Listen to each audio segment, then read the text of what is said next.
What is up? That is right, ladies and gentlemen. Episode 6. That's what we're doing right now. You know how this thing goes.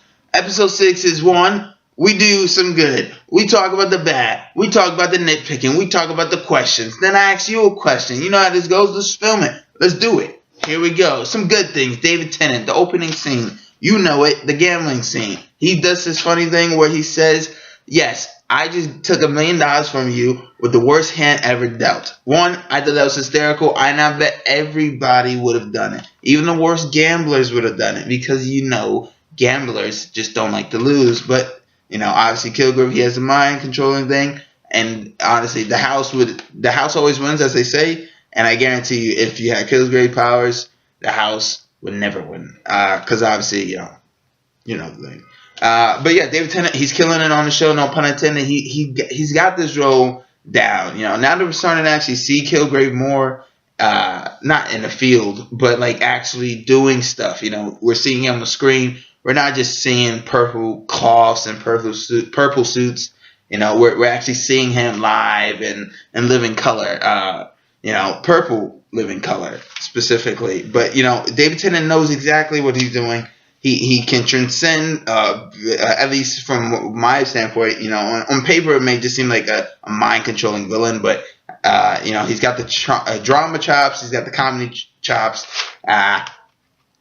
Don't just forget that. No errors. He's got the comedy, he's got the drama, he's got the down pack. He can command the screen. He's doing that on the screen. His eyes are very intense. He's got that down pack.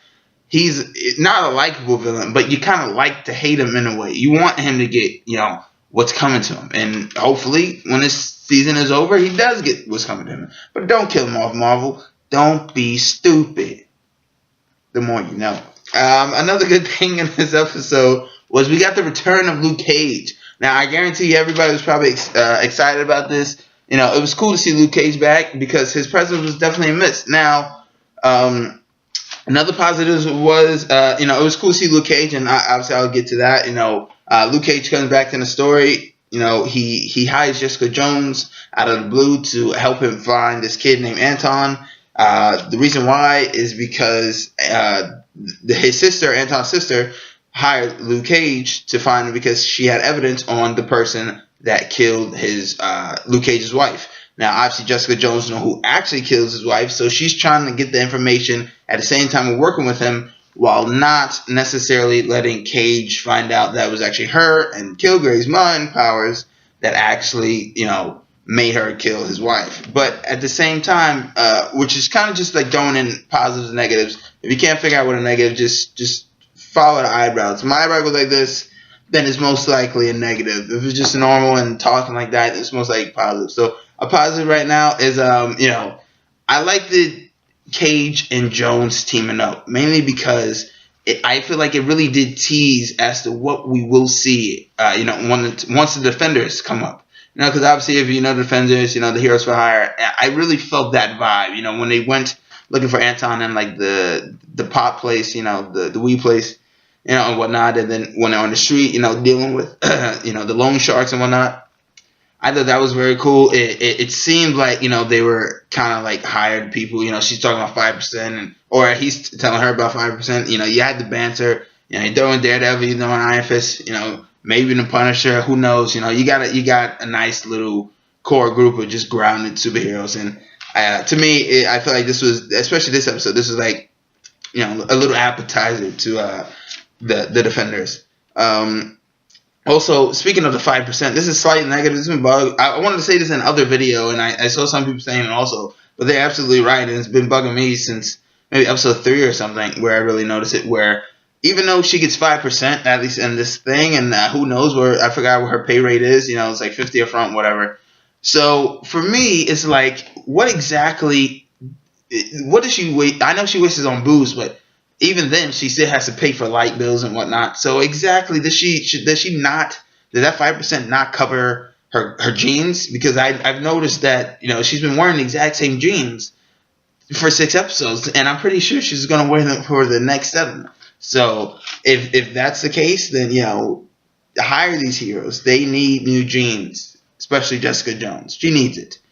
Give the girl some jeans. They're ripped. Okay. Hope has a miscarriage, That's not a joke, by the way. She actually does have a miscarriage. She stages her fight. That was in prison in the last episode, just to kind of get the baby done. I thought that was kind of it was slightly foolish, or maybe this was just me, because it was just like she couldn't go to a doctor, she couldn't go to a warden, she couldn't go anywhere to just say she's pregnant. She got a birth in prison, give it up for adoption, and then she'll never have to see the baby again, instead of just kind of giving it away. Now, once that kind of happens, we see that eventually Jessica Jones says she's going to get some dirt for Jerry, because Jerry's just like hammering her. She really wants this divorce. Now, I don't believe Jerry when she says, she wants to spend the rest of her life with Pam.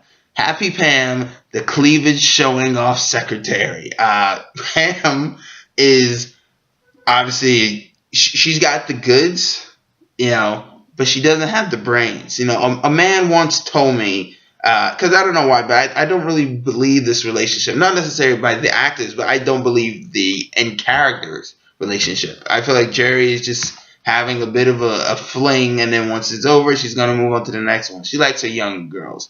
You get that. But there's one thing you got to realize. Gentlemen, if you're watching this, you could be drawn to pussy, but you can't be blinded by it. Don't let that blind you. You hear me? The more you know.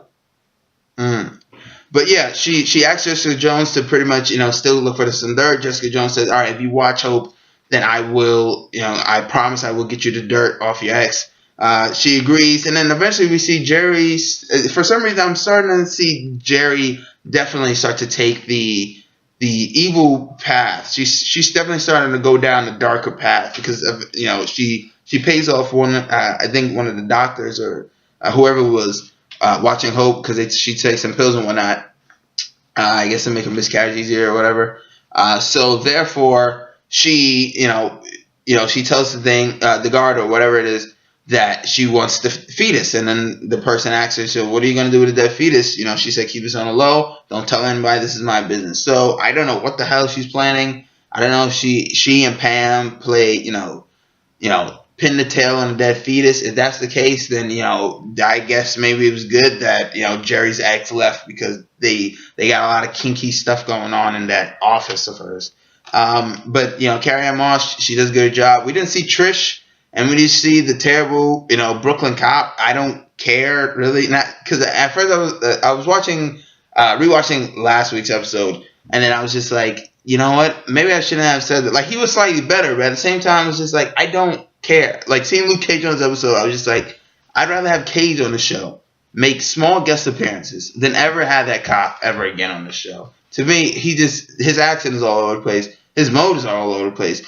If it's from the comics, let me know. Write that shit down below. But yeah, at the same time, I didn't really care for the cop. It was nice to see Cage. Like I said, I'd rather take the cop. Trish wasn't really missed much in this episode. This is my opinion. But eventually, going fast forward back to the thing, when they find Anton, they find him. I liked the Xbox One joke. You got a free Xbox One, you win.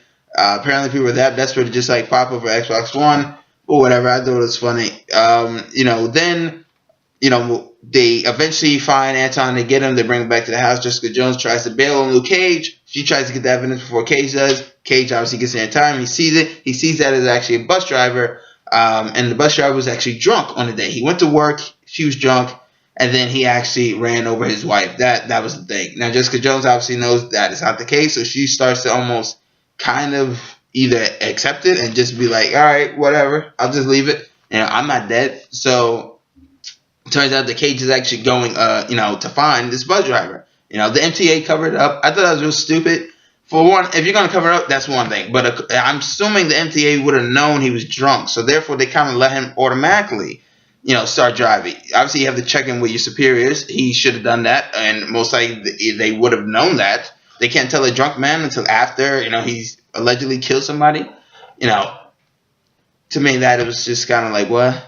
But then he eventually goes on this vengeful streak. There's like some, he's just going vengeance. He's riding in the back of the bus, no pun intended. And then he goes up to the driver. He said, do you know who I am? And the Cage is just going out. He throws him out the damn glass. And then this is slightly a negative here where for some reason he was about to kill the guy. Now, to me, Luke Cage in this show so far, he seemed like he's not the type of guy that would kill. Now, if you notice, everybody that that came up to him, he knew he could easily break them and kill them or not. but he pretty much, left everybody alone. He held back his strength. He did all that. He did not let himself get out of control. Just early in the episode, he was talking. The dogs were coming after him. He said, "I don't hurt dogs."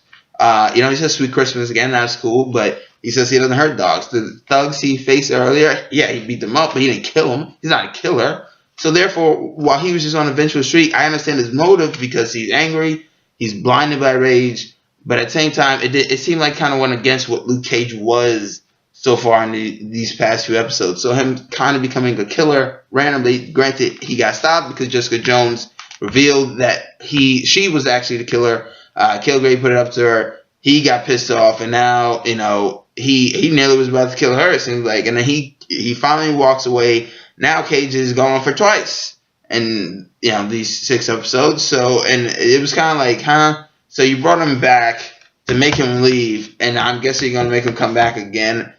You talk about Luke Cage. He really likes that Jessica Jones boy, and then he eventually says she's a piece of shit, and then he walks off. David Tennant apparently Kilgrave is using his powers.